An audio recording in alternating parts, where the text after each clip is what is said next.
नमस्कार दोस्तों, स्वागत है आपका मिस्टीरियस टेल्स एक्स में। सोचिए, हमारा सूरज जो हर दिन हमें रोशनी, गर्मी और जीवन देता है, अगर एक दिन अचानक सो जाए तो क्या होगा?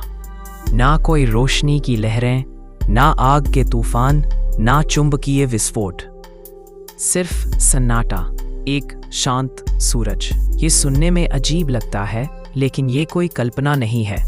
ये एक वास्तविक और रहस्यमयी घटना है जिसे वैज्ञानिक कहते हैं सोलर मिनिमम।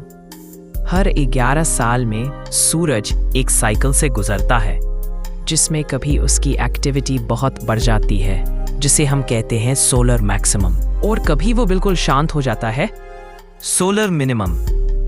इस दौरान सूरज की सतह पर सनस्पॉट्स लगभग गायब हो जाते हैं, सोलर फ्लेयर्स बहुत कम या बिल्कुल बंद हो जाते हैं और सूरज मानो आराम करने चला जाता है।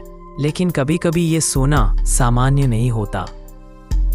इतिहास में ऐसे कई समय आए हैं जब सूरज बहुत ज्यादा शांत हो गया, इतना कि पृथ्वी पर इसके असर महसूस होने लगे। उदाहरण के लिए 1645 से 1715 के बीच का समय, जिसे वैज्ञानिक कहते हैं द मोंडा मिनिमम। उस समय सूरज लगभग 70 साल तक बेहद शांत रहा और पृथ्वी पर मिनी आइस एज जैसी स्थिति बन गई। नदियां जम गई, तापमान असामान्य रूप से गिर गया और यूरोप का बड़ा हिस्सा बर्फ से ढक गया था। अब सोचिए, अगर ऐसा दौर फिर लौट आए तो?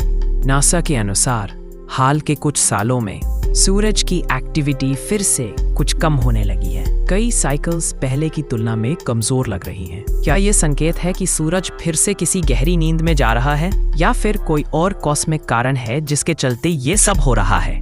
वैज्ञानिक कहते हैं कि सूरज के भीतर का मैग्नेटिक फील्ड लगातार बदलता रहता है।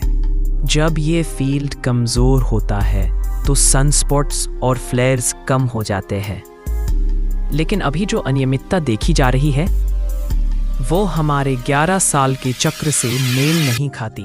कुछ साइंटिस्ट मानते हैं कि ये किसी बड़े कॉस्मिक बदलाव का संकेत है, शायद मिल्की वे के मैग्नेटिक फोर्सेस या गैलेक्टिक रेडिएशन का प्रभाव हमारे सूरज पर पड़ रहा है।